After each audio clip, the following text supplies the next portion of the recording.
Hola, soy Salvatore y esto es Academia Internet. El día de hoy vamos a resolver la práctica de comprensión lectora. En principio, algunas recomendaciones antes de resolver este examen de práctica. En principio, hay que leer con atención y especial cuidado cada lectura que se nos presente. Eso para empezar. Luego, hay que seguir el razonamiento del autor. Es decir, hay que poner como que nuestra mente en blanco, como si nosotros no supiéramos nada, y de esa manera no agregar a la lectura nuestras propias ideas, nuestros propios razonamientos. Puede ser que la lectura diga algo descabellado, algo que tú sepas que es falso. Sin embargo, eso no importa mucho al momento de responder las preguntas, porque las preguntas versan sobre lo que ha escrito el autor, no sobre lo que tú piensas. Eso es muy importante. Hay que darse cuenta cómo cada fragmento de información se relaciona con las ideas que te va mostrando el mismo autor. Tienes que identificar, por ejemplo, la actitud, el tono y sobre todo el estilo del escrito. Fíjate en este texto, aquí yo veo, por ejemplo, dos párrafos. Este es el primero que estoy señalando y este es el segundo párrafo. Cada párrafo pueda que tenga una idea. Vamos a verlo después. Bueno, una lectura con un tema que te resulte familiar, quizás pueda resultarte más simple. Hay lecturas que son de tipo filosófico o de sentido figurado o científico con demasiados términos técnicos. Y quizá lo puedas dejar para el final. Resolver primero las lecturas que te suenen familiares o más sencillas de abarcar. Bien, y como último recomendación, hay que tratar siempre de identificar las ideas principales para no perderse en otras ideas que menciona el autor, pero que son secundarias y que te pueden distraer. Bien, dicho esto, creo que ya podemos empezar a resolver la parte de comprensión lectora. Bueno, ¿qué tenemos ahí? Primer texto, me dicen, lea el texto y responda a las preguntas correspondientes. ¿Será ideal que tú tengas impreso el material? Nosotros ya leímos el texto, así es que vamos a proceder a responder las preguntas de acuerdo a lo que hemos leído. Te invito a que leas tú también el texto y puedas sacar algunas conclusiones. Bien, dice en el primer párrafo, la primera pregunta dice, en el primer párrafo el autor compara el que propone realizar con un... Recuerda que al principio ya hemos hablado en las recomendaciones, el estilo. Vamos a leer el primer párrafo. El primer párrafo es esto. Me están preguntando sobre el primer párrafo y de repente si yo no he captado mucho, tengo que volver a leer. Así es. El primer párrafo dice así. A ver, lo vamos a leer con calma. Dice, puesto que estas ilustres definiciones no nos satisfacen, más vale que ensayemos directamente describir el acto amoroso, filiándolo como hace el entomólogo con un insecto captado en espesura. Espero que los lectores aman o han amado algo o alguien y puedan ahora aprender su sentimiento por las alas translúcidas y mantenerlo fijo ante la mirada interior. Yo voy a ir enumerando los caracteres más generales, más abstractos de esa abeja estremecida que sabe de miel y punzada. Los lectores juzgarán si mis fórmulas se ajustan o no a lo que ven dentro de sí. Entonces, fíjate el estilo que plantea el autor. El autor te está diciendo que va a hacer un estudio, ¿verdad? A manera de un entomólogo, dice, como hace el entomólogo un insecto captado en la espesura. Va a ser un análisis. ¿De qué? Del acto amoroso. Como hace un entomólogo con un insecto captado en la espesura, ¿no? Un entomólogo es un científico que estudia a los insectos, ¿sí? Es un especializado en estudiar los insectos. Y bueno, uno se imagina cuando ve un entomólogo perdido en la espesura con un papel y bueno, anotando todo lo que ve. Eso es lo que va a hacer el escritor y te lo está presentando en el primer párrafo. Entonces, en el primer párrafo el autor compara tú dices, bueno, el análisis, el acto que propone realizar, es el análisis, ¿verdad? Que propone realizar con un registro a manera de entomólogo. Y lo dice claramente. Entonces, esa sería la respuesta para el primer ejercicio. Va a ser un análisis que el autor compara el análisis que propone realizar con un registro. Bueno, vamos por el número 2 entonces. Ahí hemos empezado bien, estamos calentando. Dice, ¿qué tipo de texto es el siguiente enunciado? Porque tú lo pediste, ya está aquí. Este producto hará desaparecer la grasa en solamente 15 minutos. Parece evidente que el tono del texto es publicitario, ¿verdad? Te dice, este producto hará desaparecer la grasa en solo 15 minutos. Intentan convencerte de algo. Intentan persuadirte de algo. ¿Sí? Quieren venderte algo. Bueno, eso es publicitario. Existen muchas maneras de clasificar a los textos. Aquí voy a ponerte algunos que son importantes que recuerdes. Fíjate, tenemos tipos de textos en general, los literarios y los no literarios. La diferencia entre los literarios y los no literarios es que los no literarios se presumen verdaderos, mientras los literarios tienen como teoría, digámoslo así, el imaginario. Por eso dicen busca ser verosímil. Verosímil quiere decir que sea creíble. ¿Ok? Dentro de los no literarios, creo que son los que más nos van a interesar, tenemos los expositivos. Dentro de los expositivos tenemos a los de corte científico, tecnológico, didáctico, en fin. Y los informativos. Y luego, dentro de los literarios tenemos la narración, la descripción y el diálogo. Vamos a verlos estos seguramente más adelante con algo más de detalle. Ahora tú dirás, ¿y cuáles son los principales y cómo los reconozco? Aquí hemos hecho un pequeño resumen que lo vamos a ver a lo largo de toda la práctica. Mira, los textos expositivos los reconocemos de esta manera. Ellos intentan explicarnos algo. ¿Por qué es así? Esto tú lo encuentras, por ejemplo, en los libros de texto. Los libros de texto te explican las cosas, por qué suceden. Lo puedes reconocer, insisto, porque responden a esta pregunta. Luego tenemos los textos descriptivos. Los descriptivos responden a esta pregunta, ¿cómo es algo? Ya que intentan, por su estilo, pintarte algo para que tú te lo imagines en la mente.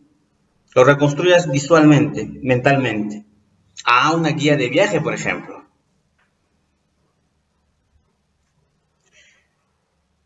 El argumentativo es una opinión. ¿Qué piensas de algo? ¿Verdad? O sea, resumiendo y simplificando, si te gusta o no te gusta algo. Pero no es cuestión de que digas me gusta o no me gusta, sino tienes que justificarlo. Si te gusta, ¿por qué? Y si no te gusta, también ¿por qué? ¿Qué es lo que piensas? Por ejemplo, las críticas literarias o los artículos de opinión que se encuentran en los periódicos, en las revistas. Y finalmente, tenemos el narrativo. El narrativo, ¿qué ocurre? Las novelas, ¿sí? Cuando uno ve una novela, ¿sí? Cuando un compañero tuyo está viendo una novela o una serie, ¿verdad? Ya vamos a poner una serie, ¿sí? Entonces tú le preguntas, tú llegas recién y dices, ¿qué está pasando? ¿Por qué? Porque la narrativa precisamente tiene ese estilo. En el tiempo te va contando algo. A diferencia, por ejemplo, del descriptivo o del expositivo o del argumentativo, ¿sí? Tú no le preguntas a alguien cuando te enganchas con una novela, oye, ¿qué piensas de la novela? No, él te cuenta en el momento en que está, en el momento en que tú has llegado, en qué parte están o qué está pasando, ¿verdad? ¿Qué ocurre? Porque es una secuencia de hechos temporales. Así es como reconozco entonces los 4 principales tipos de texto, atendiendo que hay muchas clasificaciones. Bueno, por aquí también había otra, en fin.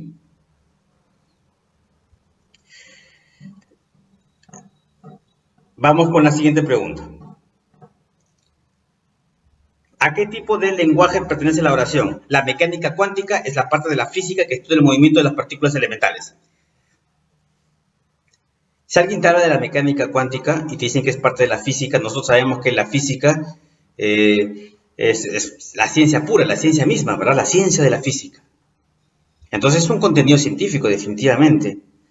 No es un contenido figurativo. Un contenido figurativo quiere decir que te quieren expresar una idea a través de otra, la están figurando como una metáfora. El culto y el coloquial lo vamos a ver ahora. Aquí creo que tenemos algunos niveles de lenguaje. Fíjate, tenemos el formal, el vulgar, el coloquial y el estándar. Dentro del formal encontramos el llamado culto. Ahí también encontramos al científico. Riqueza léxica exige capacidad de abstracción. El vulgar, su mismo nombre lo indica, ¿verdad? Un léxico pobre, deficiente, barbarismos, faltas gramaticales severas. El coloquial es el cotidiano, es el que usamos día a día.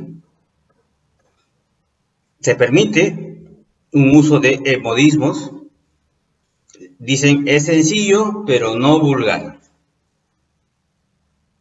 Y el estándar, sí, claro, directo, corrección léxica y gramatical. El estándar, por ejemplo, podemos encontrarlo en los periódicos, ¿verdad? Corrección léxica, gramatical, claro, directo. El formal es el científico. Bueno, entonces aquí la respuesta tendría que ser el científico. Ahí está. Letra A. Vamos a volver también sobre ello seguramente más adelante. Dice, elija la opción donde aparece en negritas una causa determinante en el texto. Causa determinante en el texto. Ojo con ese detalle. Fíjate la pregunta, lo que te están mencionando. Entonces tú tienes que saber de qué te está hablando el texto para luego intuir la causa determinante. Vamos a leerlo. Dice, logramos establecer los vínculos genéticos entre los adultos y los dos niños enterrados juntos en una tumba, expresa el doctor Wolfgang Hack de la Universidad de Adelaida, Australia, principal autor del estudio. Y esto revela la presencia de una clásica familia nuclear en un contexto prehistórico en Europa Central, que hasta donde sabemos es la evidencia genética molecular más antigua y auténtica que se conoce hasta ahora. En total, los científicos encontraron 4 sepulturas que contenían 3 esqueletos. En 2 de las tumbas, los investigadores encontraron ADN bien conservado, lo que permitió hacer comparaciones entre sus ocupantes.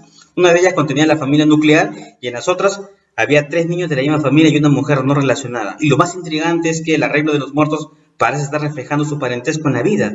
Definitivamente fueron asesinados porque había orificios enormes en sus cabezas y sus dedos y muñecas estaban rotos, dijo el doctor Alistair Pike. Para el análisis genético, los científicos utilizaron las técnicas más modernas de genética, análisis de isótopos, antropología física y arqueología. Se cree que estos individuos de la edad de piedra pertenecían a un grupo conocido como cultura de cerámica encordelada, llamada así por la decoración de sus vasijas. Y bien, aquí me están hablando, entre otras cosas, pero lo principal es esto. La presencia de una clásica familia nuclear en la prehistoria. Sí, esto es un hito histórico. Porque es la evidencia genética molecular más antigua y auténtica que se conoce hasta ahora. Entonces, si eso es lo principal, ¿cuál fue la causa determinante? Que encontraron a los cadáveres, que los encontraron bien conservados. No, a los cadáveres no los encontraron bien conservados. Lo que encontraron bien conservado fue el ADN. Gracias a eso y con las técnicas más modernas, pudieron establecer el parentesco. Y así lograron descubrir que ellos conformaban una familia nuclear, le llaman clásica. Familia nuclear, clásica quiere decir papá, mamá, hijos, en la prehistoria. Llegaron a esa deducción porque encontraron cadáveres, ¿no? Y esos 4 estaban juntos y los otros cadáveres estaban dispersos. Entonces, si estaban juntos es porque había una relación ahí de parentesco y lo comprobaron con el análisis de ADN, descubrieron que eran padres e hijos. Pero el ADN tuvo que estar bien conservado. Acá está. Los investigadores encontraron ADN bien conservado, lo que permitió hacer comparaciones entre sus ocupantes. Esta fue la causa determinante en la idea central del texto, que es la que te acabo de mencionar. Eh, bien, entonces acá la respuesta tendría que ser la B. Hay otras ideas, que son las ideas secundarias, por ejemplo, que los individuos de la edad de piedra pertenecían a este grupo, ¿sí? O que fueron asesinados porque habían orificios enormes en sus cabezas. Sin embargo, la idea principal ya la mencionamos y precisamente la causa determinante de eso fue que encontraron el ADN bien conservado. Bueno, muy bonita pregunta y llegamos a la solución. Bien, la siguiente dice, ¿qué tipo de lenguaje emplea el texto? Ya habíamos hablado sobre el tipo de los niveles de lenguaje. Vamos a analizar. Las estructuras operatorias no son suficientes por sí mismas para explicar la construcción del conocimiento. Las razones parten de la epistemología genética. El desarrollo consiste en la interiorización y transformación de los sistemas de regulación externa en sistemas de autorregulación. Bueno, si te están hablando aquí de, vamos a señalar esta palabrita, epistemología genética, ese es un término técnico, es un término especializado. No tiene nada que ver con lo que es vulgar o regional o coloquial. Ya habíamos visto lo que es el coloquial. Nadie habla de epistemología genética en una conversación común, ¿verdad? Ahí es técnico, definitivamente. Es la respuesta a la A. Nosotros vamos a seguir aportando algunas ideas. Fíjate que existen dos tipos de lenguaje, el natural y el artificial. La característica del lenguaje natural es, por supuesto, espontáneo. Eso significa que es natural. Mientras que el artificial, por supuesto que es planificado. Dentro del artificial encontramos el lenguaje técnico, que es el que me mencionan aquí, o sea, el motivo de la pregunta, y el lenguaje formal. El lenguaje técnico es específico, y aquí lo vemos. O sea, epistemología genética es un término que solamente lo van a entender las personas que se dedican a esa ciencia, ¿verdad? Están hablando de la genética. Epistemología también es un término filosófico, ¿sí? Entonces es un término específico. Y el formal, cuando nos referimos al lenguaje formal, nos referimos al lenguaje simbólico. Tú te preguntarás, ¿qué es eso del lenguaje simbólico? El lenguaje simbólico, por ejemplo, son las matemáticas. El lenguaje de la lógica, los símbolos de la lógica. Entonces es diferente el simbólico al específico, ¿verdad? Ambos son parte del lenguaje artificial. Bien, entonces acá esto es lenguaje técnico, nos encontramos en este apartado, que es su característica que es específico. Sigamos avanzando. Dice, ¿cuál afirmación es un hecho? ¿Qué es un hecho? Un hecho es algo que tú puedes comprobar, es algo que tú puedes observar, es algo que tú puedes eh, estudiar inclusive, ¿no? Analizar. Entonces acá te dicen algunas afirmaciones. Más vale ser desconfiado y así nunca sufrirás. Dime con quién andas y te diré quién eres. Según el sapo es la pedrada. Nadie se muere en la víspera. Y bueno, si en la primera te dicen más vale ser desconfiado y así nunca sufrirás, es una cuestión como que casi condicional, ¿verdad? O sea, para nunca sufrir tienes que ser desconfiado. Es algo que no puede comprobarse. Es algo que no puede observarse.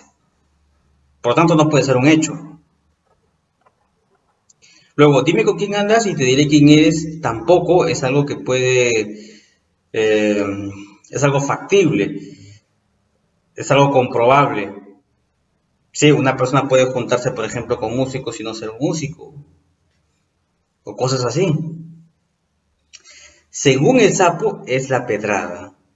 Eso también implica una condición. O sea, si se cumple esto, vemos lo otro. Eso no es un hecho. Una condición no puede ser un hecho. Contar que si alguien te dice, nadie se muere en la víspera, ¿qué quiere decir nadie se muere en la víspera? Creo que aquí lo pusimos. que mantengas la calma hasta el último minuto, ¿verdad? Nadie sabe lo que puede pasar. Eso sí es un hecho. Por supuesto, nadie se puede morir antes de que suceda el hecho. Las demás implican, hay una condición, ¿sí? O un futuro que no se puede comprobar.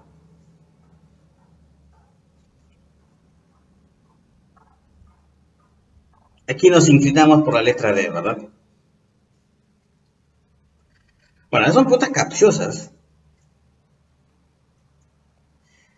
Bien, el siguiente texto me dice, de acuerdo con el texto, ¿qué actitud adoptó el capitán cuando oyó el relato de Mohamed?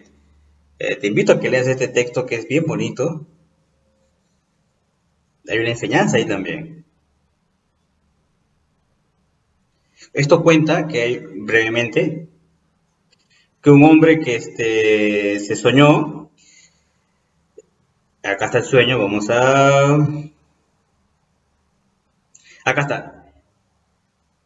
Un hombre se quedó dormido y vio en el sueño a un hombre empapado que sacó de la boca una moneda de oro y le dijo, tu fortuna está en Persia, en Isfahán, vete a buscarla. Imagínate, tú te quedas dormido, luego de estudiar tanto, y te sueñas que un hombre te dice, oye, tienes que viajar a una ciudad lejana, que ahí está tu fortuna. ¿Qué harías? Bueno, cualquier persona le haría caso al sueño, ¿verdad? Y eso fue lo que él hizo, se fue hasta esa ciudad. Pero cuando llegó hasta esa ciudad fue como que apresado, ¿sí? Y el capitán, la persona que dominaba esa zona, le dice, oye, ¿qué haces aquí si tú perteneces a otra ciudad? Entonces le cuenta el sueño. Le dice, soy del Cairo, mi nombre es Mohamed el Magrebi, y le contó su sueño. Entonces, ante estas palabras, el capitán se rió, le dijo, ¿cómo vas a hacerle caso a un sueño?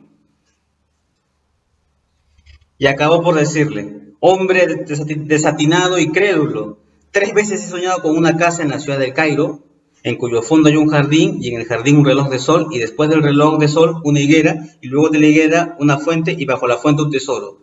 No he dado el menor crédito a esa mentira, que no te vuelva a ver en Isfahán. Toma estas monedas y vete. Pero fíjate que este señor, el capitán de esta ciudad, le dice que también soñó, y soñó 3 veces el mismo sueño, que había una ciudad, que en una casa en la ciudad del Cairo, y le describe dónde estaba el tesoro, en cuyo fondo hay un jardín, y en el jardín un reloj de sol, y después del reloj de sol una higuera, y luego de la higuera una fuente, y bajo la fuente un tesoro. Y justo le está describiendo la casa de la persona que se había soñado, que le habían dicho que ahí estaba su fortuna. O sea, increíble. Por supuesto que él regresa a su casa y busca según la descripción que le da a esta persona y encuentra el tesoro. O sea, era cierto el sueño. Pero el capitán, ¿a qué te preguntan qué actitud adoptó el capitán? Él estaba incrédulo porque ni él mismo creía en el sueño que tenía. Bueno, esa era la situación del texto.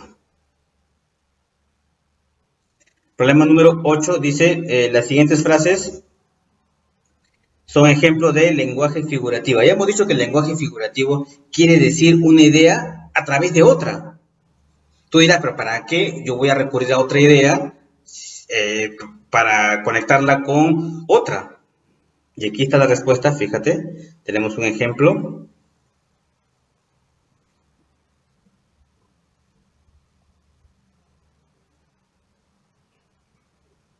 Cuando tú escuchas a alguien decir, quiero comerme el mundo,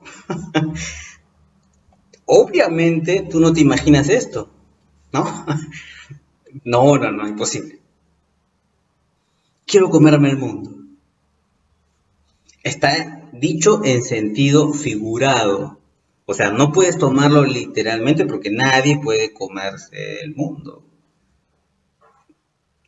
La explicación está por aquí. Cuando alguien dice quiero comerse el mundo, podría significar, entre otras cosas, también por la forma como se dice. Nadie dice quiero comerme el mundo así. Uno dice quiero comerme el mundo. Aquí lo tenemos. que está dispuesto a afrontar cualquier obstáculo, a desafiar a quien sea, porque quiere triunfar a toda costa, así como tú, que quieres pasar tu examen. Entonces quieres comerte el mundo. Ujú. Entonces, vamos a ver cuáles son ejemplos del lenguaje figurativo exacto, me dicen. A ver, la primera. El vino es la bebida de los dioses. Eso está en sentido figurado, ¿por qué? Porque en principio no hay dioses, o sí, o al margen de lo que uno crea, ¿sí? Cuando se menciona dioses, quiere decir otra cosa, no en el sentido literal, quiere decir que es demasiado sabroso. Cuando dicen el vino es la bebida de los dioses, estás tomando a dioses como lo máximo, ¿verdad? Como seres superdotados, seres increíbles, seres fantásticos. Entonces, el vino es la bebida de los dioses, pues si los dioses son seres superdotados, seres fantásticos, el vino está a ese nivel, o sea, es demasiado sabroso, demasiado bueno, es sentido figurado. Entonces, esta sí es sentido figurado. La B, la niña evolucionó como una hermosa y activa crisálida. La crisálida es una etapa intermedia, ¿verdad? Algunos insectos sufren lo que se conoce como la metamorfosis. Pasan de larvas, de gusanos y se convierten, por ejemplo, en mariposas, hermosas mariposas. Entonces, lo que me quiere decir es que la niña se ha convertido en una hermosa mujer, ¿sí? Se ha transformado. Lo que suele pasar con las personas cuando pasan de la niñez a la adolescencia, ¿verdad? Ocurre como una transformación, más aún en algunas personas, más en unas personas que en otras. Entonces, obviamente no estás queriendo decir que es un insecto y que ha sufrido una metamorfosis, no, está en sentido figurado. La venganza es un platillo que se come frío. Eso también está figurado porque no te vas a imaginar que la venganza es un plato y que tú esperas que se enfríe y luego... no, eso quiere decir que cuando tú actúas por venganza, cuando se habla de frialdad, la razón, ¿sí? Es porque estás cavilando mucho, estás pensando mucho, has razonado cómo desquitarte. Eso quiere decir la venganza en un platillo que se come frío. A diferencia de una actitud impulsiva, ¿verdad? Que se hace sin pensar, ahí está, es lo contrario. A veces uno agrede, a veces uno actúa sin pensar por emoción, entonces la otra persona se guarda eso y comienza a maquinar algo. Por eso dice la venganza es un platillo que se come frío. La medicina, la última, es la ciencia que previene y cura la enfermedad directo. Ahí no hay vuelta que darle. Si dicen que la medicina es la ciencia que previene y cura la enfermedad, pues es así. Está dicho de manera literal. Bueno, la 9 dice, ¿a qué concepto se refiere el autor? En la parte del texto que aparece en negritas. Dice, en el sentido social y político se concibe como la posibilidad de autonomía e independencia para regir el destino propio y el de una comunidad, sin interferencia de otros. Esto no significa evadir la ley, sino actuar de acuerdo con ella. Entonces aquí me están hablando dice, se concibe como la posibilidad de autonomía e independencia. ¡Ja! Autonomía e independencia, ¿qué quiere decir? Para regir el propio destino y el de una comunidad sin interferencia de otras. Eso es libertad, ¿verdad? La posibilidad de autonomía e independencia. Esa es la respuesta entonces. Está evidente el concepto a que se refiere el autor cuando habla de autonomía e independencia. Sociedad, legislación y territorio están demasiado distantes de ese concepto. Bien, tenemos la 10. La 10 dice, el siguiente texto es de tipo, vamos a leerlo y luego descubrir la intención. Dice, intenté ganarme la confianza de uno de los prisioneros de más edad. Acercándome a él furtivamente, señalé el rollo de papel en el bolsillo interior de mi chaqueta y dije, mira, es el manuscrito de un libro científico. Ya sé lo que vas a decir, que debo estar agradecido de salvar la vida. Que eso es todo cuanto puedo esperar del destino, pero no puedo evitarlo. Tengo que conservar este manuscrito a toda costa. Contiene la obra de mi vida. ¿Comprendes lo que quiero decir? Sí, empezaba a comprender. Bien, si hay algunas dudas, tenemos aquí otra clasificación ¿sí? de textos. que ya la habíamos mencionado, creo. Bueno, mejor está esta, porque siempre me preguntan sobre estos 4 textos, que son los principales, los que vienen. El expositivo ya sabíamos cómo descubrir los ejemplos, por ejemplo, en los libros de texto, en las enciclopedias, ¿verdad? Ahí viene el expositivo y el descriptivo, pues en las guías de viaje, básicamente. El argumentativo, las críticas, las opiniones, y el narrativo, pues en las novelas, el cuento, ¿verdad? ¿A qué te sabe entonces este texto? ¿Te está explicando por qué es así algo? ¿Te está diciendo cómo es algo? ¿Te está expresando una opinión? ¿O te está diciendo qué está ocurriendo? Ah, ¿qué está ocurriendo, verdad? Claro, eso es.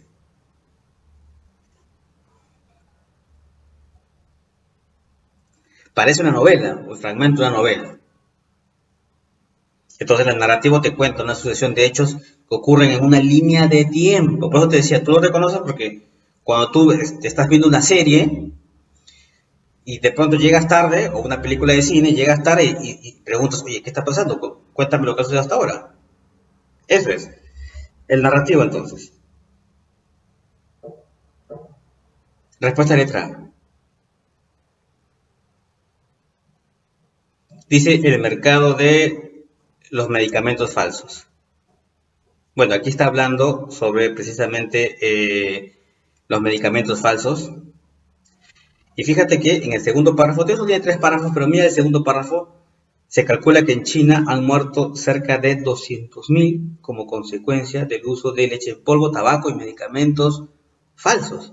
Ahora fíjate este resultado, este estudio, un estudio de la OMS presentado por la radiodifusora alemana Deutsche Welle y dado a conocer en 2006, puso en evidencia que en América Latina 30% de los medicamentos que se venden no son genuinos. 30% quiere decir aproximadamente la tercera parte. En el Perú este negocio ilícito alcanza un volumen de 600 millones de dólares. En Colombia acapara el 5%, es demasiado, del mercado farmacéutico. Y México el 10%, o sea, 1 de 10 de los medicamentos son apócrifos, falsos quiere decir. Y en la última parte, a manera de conclusión, dice, promete incrementarse en los años por venir. En 2012 alcanzará un valor de 75.000 millones de dólares anuales. Uno de los principales canales de distribución de estos productos es el Internet, por lo que la OMS recomienda no comprar nunca fármacos de origen desconocido ni hacerlo a través de la red. ¿Sí? Entonces este es un texto clásico, fíjate que en el primer párrafo te presentan el tema directo, lo que quieren decirte, la idea principal, que son los medicamentos falsos. Luego, aquí está el cuerpo un poco de lo que quieren decirte y al final una conclusión. La intención del autor del texto, por supuesto, está alertando para generar conciencia. Esa es la respuesta, la letra B. Está generando conciencia. Ese es el estilo. Más que mostrar indignación o, dice, apoyar la distribución, acá no tiene sentido, ¿verdad? Esto parece una broma. Sí, o demostrar conformismo. Acá dice, ¿no? Recomienda. El tono es sereno, por eso que no hay una indignación manifiesta. Bien, la pregunta 12 dice, según el texto, Pasteur atendía proyectos de diferente tipo. ¿Por qué? Y bueno, cuando me dicen según el texto, quiere decir que la respuesta se encuentra directa. Ahí tienes que encontrarla. Entonces, si atendía proyectos de diferente tipo, era porque... A ver, veamos el primer párrafo. Louis Pasteur alcanzó el éxito debido a un amor por el trabajo que era casi una pasión, el que con frecuencia era llamado con un desdén un mero químico. Por sus celosos rivales, continuó con sus trabajos que iban desde cuestionar a cristales sin vida hasta establecer una guerra en contra de la enfermedad. La suya fue una larga fila de intereses que muchas veces parecían dispersos y poco relacionados. Esto debido a que siempre que encontraba una necesidad intentaba solucionarla. Esto debido a que siempre que encontraba una necesidad intentaba solucionarla. Y aquí dice, siempre quería resolver todos los problemas que encontraba. Ese era. Por eso atendía proyectos de diferente tipo. Ahí está directo la respuesta de esta pregunta. Este examen de práctica lo tenés que descargar de la página oficial, ¿ok? Si es que no lo tuvieras, por supuesto. Bien, entonces respuesta letra A de esta pregunta. Me están preguntando aquí por el título. ¿Cuál es el título adecuado para el texto? Y luego me dicen que una persona que está operando en un canal, una persona que está operando en el canal visual piensa, recuerda y proyecta en imágenes. Puede pensar en varias cosas al mismo tiempo, como un videoclip donde las imágenes se superponen rápidamente. Esto le permite también hacer varias cosas de manera simultánea. Habla y escribe muy rápido porque tiene la sensación de que el tiempo no se impacienta con sus interlocutores y estos están operando desde un canal auditivo o kinestésico y se apresuran a sugerir palabras que completen más rápido su discurso. Entonces, cuando te preguntan por el texto, te están preguntando por algo que está como que integrando, ¿verdad? Toda la información. Eso es. Hay una integración. Y bueno, aquí te están mencionando, fíjate, distintos canales y te hablan de, a ver, al final se apresuran a sugerir palabras que completen más rápido su discurso. O sea, me están mencionando como que técnicas para mejorar un poco para que sean más eficientes nuestros discursos, ¿sí? Eso es lo que me está diciendo. Y bueno, algo secundario podría ser, es que está comparando, ¿verdad? El canal visual, dice que un canal auditivo o un canal kinestésico. Entonces, claro, alguien puede estar tentado a decir la primera, pero eso es una idea secundaria. De repente, si no hubiese rematado en esto, quizás puede ser la respuesta a la primera. Diferencias entre las personas visuales, auditivas y kinestésicas, ¿sí? Las personas que operan en el canal visual son las visuales, las que operan en el canal auditivo son las personas auditivas y las personas kinestésicas. Luego, esa es otra idea secundaria que también, esta pregunta está muy interesante, ¿verdad? Porque la segunda dice habilidades y características de las personas que usan el canal visual. Y las personas que utilizan el canal visual, fíjate que lo describe en la primera mitad del párrafo. Casi está abarcando todo el párrafo, la descripción solo del canal visual. Pero el autor lo utiliza para compararlo con los otros canales y al final dar la conclusión, para que sean más eficaces, ¿sí? Que finalmente vendría a ser la idea que engloba todo, la idea que integra a las otras. Dice, la impaciencia de una persona visual frente a sus diferentes locutores. Ahí sí es la que está más distante de todas. Se descarta primero. Estrategia de una persona para ser eficaz en sus mensajes, sí. Eso vendrá a ser el título adecuado, ya que está integrando las otras. Las está como que englobando. Entonces nos decantamos por la letra D. Pero señalando que esa pregunta está en verdad bien interesante. A partir del texto me dicen, se concluye que, fíjate que aquí me están hablando de el éxito. Vamos a ver, todos quieren aprender de los éxitos porque creen que de alguna manera se les contagiará algo, ya sea sus conocimientos o su aura. Los modelos de éxito son muy importantes, pero se subestima demasiado, o sea, no se tiene en cuenta el poder del fracaso para impulsos hacia el triunfo y el logro. Fíjate que aquí están haciendo un contraste, me dicen, pero, ese pero me indica que ya hay un contraste, hay un giro, ¿sí? Porque me dice que al principio que todos quieren aprender de los éxitos porque creen que de alguna manera se le contagiará algo, ya sea sus conocimientos o su aura, su suerte, ¿verdad? Su energía. Eso quiere decir, los modelos de éxito, repiten, son importantes, pero se subestima, o sea, no se toma en cuenta el poder del fracaso para impulsarnos, perdón, hacia el triunfo y el logro. Es indispensable, bueno, acá debe ser por lo tanto, ¿verdad? Es indispensable que los individuos y las organizaciones comprendan los ingredientes del fracaso en el liderazgo. ¿Por qué? Porque es el único costo más elevado, no contabilizado, en el balance final de una empresa. El mal liderazgo ahuyenta el gran talento. Entonces aquí te das cuenta que, por ejemplo, la primera parte de este párrafo me está presentando, o sea, es una idea secundaria. Luego lo que venía es lo principal. Aquí estábamos haciendo el cambio. Pero, bueno, y al final rematan con el mal liderazgo ahuyenta el gran talento. Entonces, este es un texto que te está llevando a una conclusión, clarísimo. Al principio te presenta tangencialmente, te está hablando del éxito, pero, te hablo de eso porque quiero remarcar precisamente que el mal liderazgo es el que ahuyenta el gran talento. Esta es la conclusión, dice, ¿no? Porque también el fracaso, o sea, se subestima demasiado el poder del fracaso para impulsarnos hacia adelante.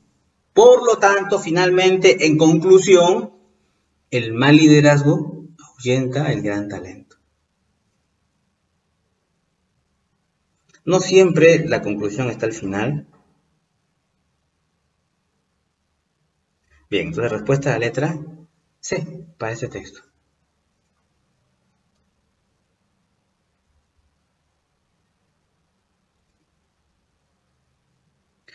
Bien, lee el texto y responde a las preguntas, me dicen. La pregunta es, ¿cuál es la idea central del segundo párrafo? El segundo párrafo está aquí. Ese es el segundo párrafo. Entonces me dicen, ¿cuál es la idea central? Así es que vamos a leer. Tom Regan, filósofo de la Universidad de Carolina del Norte, considera que todos los seres vivos tienen derechos inherentes. Y que no podemos darles un valor inferior simplemente por no ser racionales. En la misma línea, el psicólogo británico Richard Ryder critica el especismo o la discriminación que practica el ser humano contra otras especies.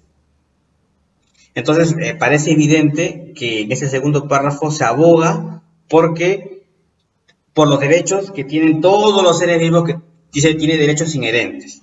¿Sí? Y critica el especismo. ¿Qué es el especismo? La discriminación que se practica entre las especies. En este caso, el ser humano con los demás animales. Por lo tanto, la idea central de ese texto se cae de madura. Es todos los seres vivos tienen derechos inseparables, aunque carecen de racionalidad. Esa es.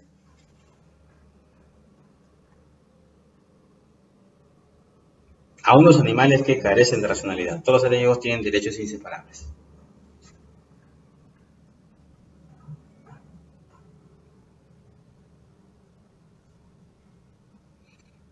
Bueno, los demás no tienen que ver, ¿verdad? Dice, los especistas están de acuerdo en que los derechos de protección de los seres vivientes son para todos. No, los especistas practican la discriminación. En el siguiente texto, que es el mismo que el anterior, igualitaristas contra especistas. Ya sabemos lo que piensan los igualitaristas. ¿Sí? Todos los seres vivos tienen derechos inherentes y los especistas dicen, los especistas son discriminadores. Selecciona el enunciado resaltado en negritas que se refiere a una opinión. Sí, una opinión quiere decir, yo pienso en esto, yo pienso que está bien, yo pienso que está mal. Así es que vamos a analizar eso. A ver, el primero está aquí, ¿verdad? Dice, los límites de la experimentación con animales se plantean en términos filosóficos y éticos. Esto que está aquí es una afirmación, no es una opinión. Bien, la clave está en definir el criterio para que un ser vivo pueda tener derechos. Eso tampoco es una opinión. La 3 dice, Tom Regan, está señalado aquí, considera que todos los seres vivos tienen derechos inherentes. considera, cree, opina, ¿verdad?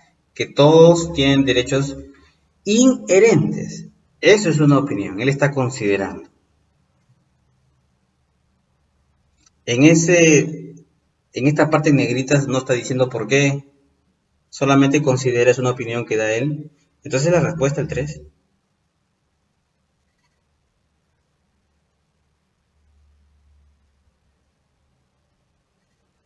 Ahí está. 3.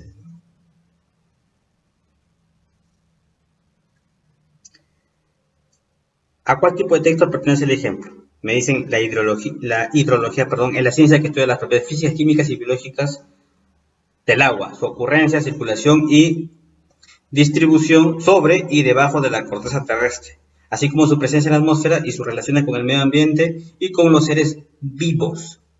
Si has estado atento a las otras explicaciones, pues esto ya lo debes responder en un segundo. Espero.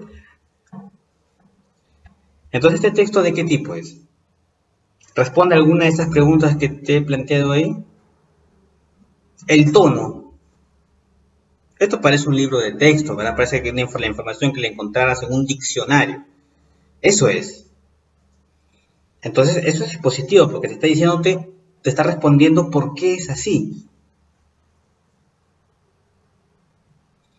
En este caso, me están hablando de la hidrología.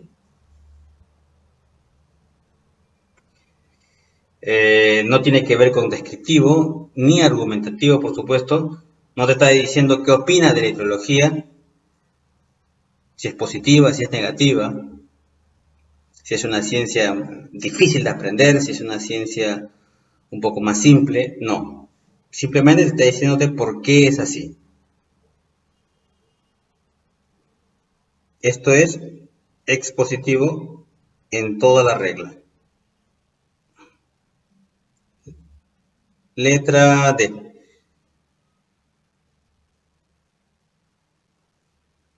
La siguiente dice, ¿cuál de los enunciados funciona como argumento de un texto persuasivo? Entonces, si tú ves aquí, dice, como es bien sabido, todos debemos cuidar el medio ambiente. Se dice que habrá muchos cambios en el clima del mundo entero. Trataremos de cumplir con nuestras obligaciones. Cada uno tiene su opinión sobre los problemas de su país. Entonces, si intentan persuadirte de algo, persuadir quiere decir que quieren convencerte de algo. Como quieren convencerte de algo, te tienen que mencionar algo como que nosotros deberíamos hacer esto, tenemos que hacer esto, debemos.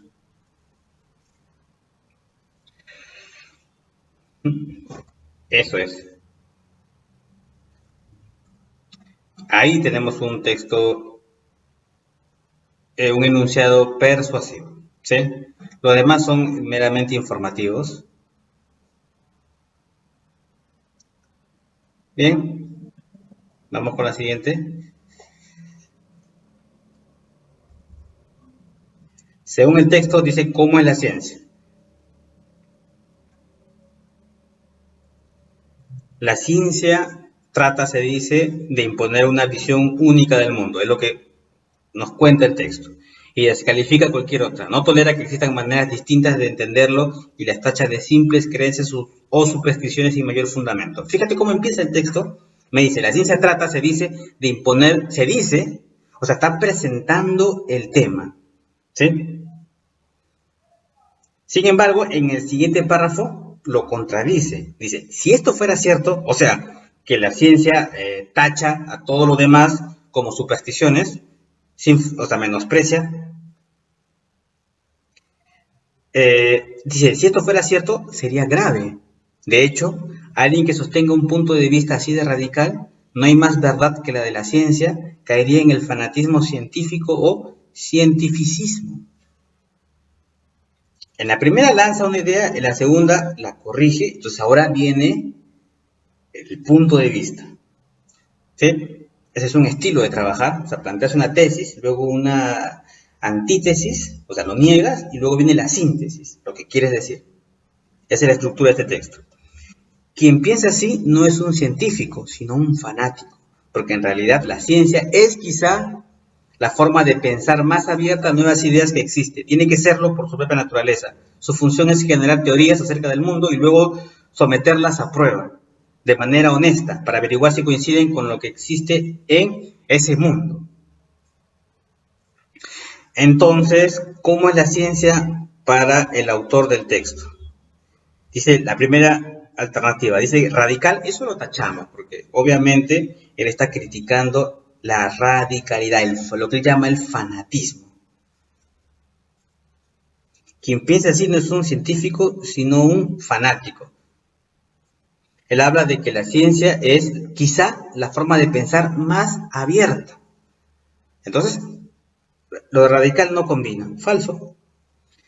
Abierta a otras teorías mientras sean comprobables. Sí, abierta, lo dice claro, mientras sean comprobables. Claro, porque esa es la característica de la ciencia. Aquí dice, luego someterla a prueba, ¿sí? Su función es generar teorías acerca del mundo y luego someterlas a prueba, que sean comprobables. Esta es entonces, ¿verdadero? La respuesta es la B. Las otras, intolerante y ortodoxa, no, intolerante y ortodoxa no puede ser. Acá tiene que ser la letra B, especulativa con la visión del mundo y rechaza lo sobrenatural. Ojo, acá puedes deducir que no rechazaría lo sobrenatural si pudiera comprobarse. Porque dice que es lo más abierto que hay, o sea, es la forma de pensar más abierta que hay, ¿sí? Genera teorías para comprender el mundo y luego someterlas a prueba. Bien, entonces la letra B. Vamos con la 20. La 20 dice, en el desenlace del texto, el insecto... Bueno, acá hay un verso, ¿verdad? Esto está escrito en metáfora. La mosca se ha posado en el borde del plato. Imagínate, sigue la secuencia. La mosca está en el borde del plato. Se ha posado para lavarse las manos a orilla de mi sopa dorada. En circunstancias como estas, lo mejor es disponer de una conciencia neutra. Después se frota las manos con íntima complacencia y tras una desaparición instantánea abandona un puntito oscuro en la zona blanca. El mundo está en orden en las inmediaciones. Cada cosa persiste en su convicción, de modo que la mosca no ha sido enjuiciada y en mi asco cabe todo su posible paraíso. Abandona un puntito oscuro en la zona blanca y tras una desaparición instantánea. ¿Sí? Eso quiere decir que el desenlace, el final del insecto es que el insecto desapareció de forma instantánea, le cayó algo, ¿verdad? Si me preguntan por el desenlace, pues ya lo teníamos, ¿no? Con lo que había señalado aquí se borró. Dice, abandona un puntito oscuro en la losa blanca y en mi asco cabe todo su posible paraíso. Al pobre lo han aplastado, a la pobre mosca. Es asesinado por el narrador de la historia. ¿Sí? Eso es lo que me quiere decir. Bueno, la siguiente, dice la 21. En el siguiente párrafo, ¿qué expone la frase resaltada en negritas? Vamos a leer el párrafo. Los estudios médicos tuvieron su más activo impulsor en el doctor Pedro Escobedo, escritor cofundador de la Academia de Medicina, creador de varias juntas de sanidad y promotor de la impresión de la farmacopea mexicana, para la que obtuvo un subsidio del gobierno. Aquí viene lo que está señalado en negrita, resaltado. Era muy generoso ya que gastaba parte de su exiguo sueldo en libros e instrumentos que regalaba a sus discípulos. Fíjate que me está diciendo aquí, era muy generoso. Es la impresión, ¿verdad?, que le dejó al que está contando esta historia. Y más que un dato, al decir era muy generoso, está brindando una opinión. Porque lo está calificando, o sea, está diciendo que es algo positivo, o sea, era muy generoso. Un dato hubiese sido simplemente regalaba a sus discípulos libros e instrumentos, ¿verdad? Sus instrumentos y sus libros los donaba a sus discípulos, con su sueldo, ¿verdad? O algo así. Entonces la conclusión de generosidad ya caía en el que leía el texto, ¿verdad? Entonces tú puedes decir, oh, qué positivo era esto. Sin embargo, él lo está resaltando, esta que opina, era muy generoso ya que estaba parte de su exiguo sueldo y hace énfasis en eso, ¿no? Exiguo quiere decir muy poco. Entonces es una opinión, más que un dato, más que una cita, más que un hecho.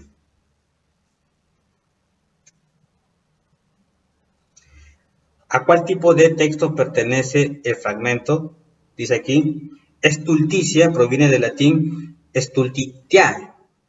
El término fue utilizado por Erasmo de Rotterdam para titular su libro Stultitiae, Laus, que significa elogio de la locura. Bueno, este texto que está ahí bien podría inscribirse en lo que podríamos llamar un diccionario. Para un diccionario encontramos descripciones así, definiciones así. ¿Por qué? ¿Por qué es así? Es un expositivo, ¿verdad? Es un texto expositivo. No puede ser argumentativo, ni narrativo, ni mucho menos descriptivo, por lo que venimos explicando. Es una definición. La pregunta número 23 dice, ¿cuál es la función que cumple el texto? Con este número 11, así empieza el texto, Mundo Indígena cumple 2 años de compartir con los lectores el quehacer de los pueblos indígenas del continente. Si bien es imposible dar cuenta de todos los acontecimientos, hemos tratado de ofrecer un panorama general de lo que están realizando los pueblos originarios e intentando cubrir los eventos más importantes, tanto de México como de otras latitudes. En este tiempo hemos notado que las organizaciones indígenas del país continúan trabajando y luchando por sus derechos. Entonces, ¿cuál es la función que está cumpliendo el texto? En principio yo deduzco que está opinando, ¿verdad? En esta parte dice, hemos notado nosotros, organizaciones indígenas del país, continúan trabajando y luchando por sus derechos. Nos hemos dado cuenta de eso. Ahí hay una opinión. Y bueno, también están mencionando pues la línea editorial, ¿verdad? Es imposible dar cuenta de todos los acontecimientos. Hemos tratado de ofrecer un panorama general de lo que están realizando los pueblos originarios. Bueno, ese es el motivo de la publicación del Mundo Indígena. Entonces la respuesta aquí tendría que ser, está opinando sobre un tema específico para mostrar la línea de pensamiento de una publicación. Respuesta a la letra C. Las demás están bien distantes. La siguiente pregunta dice así, ¿cuál es la idea central del texto? Y fíjate que te están dando una gran ayuda, los virus y su evolución, que es el título. El título te está presentando lo que van a hablar. La diferencia es que una idea es una oración. La oración tiene un sentido completo, pero obviamente con respecto a lo que te están presentando, o sea, virus y su evolución. Ese detalle es crucial. Empezamos a leer. Aunque, qué bonito, aunque es un conector adversativo, o sea, quiere decir que te va a presentar una idea y luego va a cambiar. Te la va a presentar solamente para hacer contraste, es lo que te está diciendo. Aunque es probable que haya habido brotes aislados de influenza a finales de 1917, ahora viene el giro, el 4 de marzo de 1918, de lo que te quiere hablar en verdad, los soldados del campo Funston en Kansas comenzaron a acudir en masa a los servicios médicos y pocos días más tarde surgieron brotes de influenza entre los prisioneros de la cárcel de San Quentin en California, entre los obreros de la Ford Motor Company en Detroit y los reclutas de las bases militares de California. O sea, el virus de influenza estaba en los Estados Unidos, es lo que él dice, en 1918. El desplazamiento del regimiento hizo que la epidemia viajara por los Estados Unidos. Mientras en China se comenzaron a generalizar lo que habían sido brotes aislados, aunque la epidemia de 1918 ha pasado a la historia como la influenza española, en realidad fueron las tropas estadounidenses las que las transportaron a Europa, en donde comenzó a extenderse con rapidez. Esa es la evolución, ¿verdad? Por ese título decía los virus y su evolución. Entonces, ¿cuál podría ser una conclusión válida aquí? La idea central, lo que te quiere decir el autor. El autor lo que te quiere decir es que los virus evolucionan, si se hacen virulentos, son transportados por las personas. ¿Sí? Las personas son los que favorecen la dispersión de los virus, ¿sí? Favorecen su evolución, su dispersión, como quieras llamarla. Eso está en la alternativa B. A ver, bueno.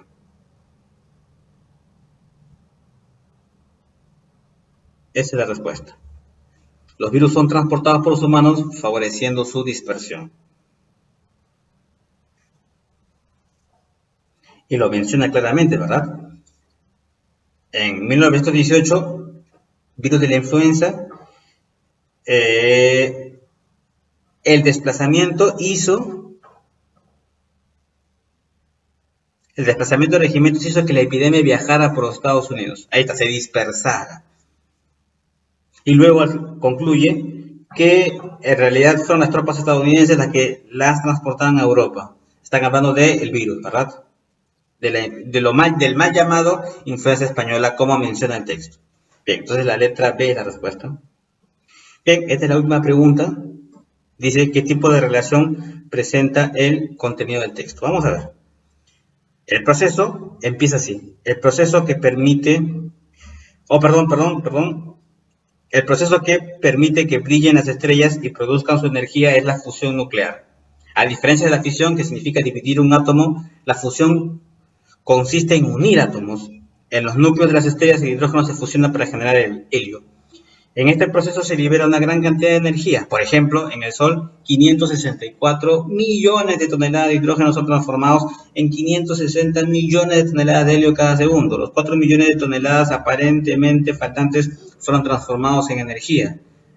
Hay dos formas predominantes de fusión, la llamada protón-protón y el ciclo del carbono.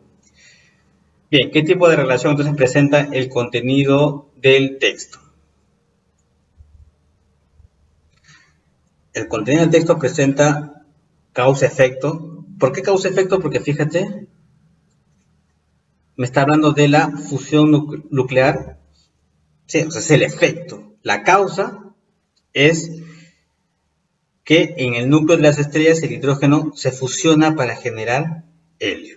Y encima va más lejos todavía porque me pone un ejemplo, que en el Sol 564 millones de toneladas de hidrógeno son transformados en 560 millones. ¿Sí? Faltan 4 millones y esos 4 millones faltantes son transformados en energía. Entonces, la relación que está presentándose precisamente es causa y el efecto.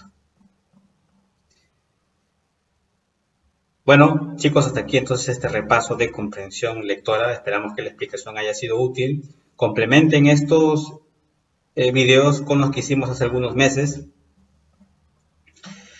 Suscríbanse al canal, por supuesto, compartan el contenido. Eso es muy importante también para nosotros. Un saludo, éxitos para todos. Sigan estudiando con Academia Internet. Chao, nos vemos.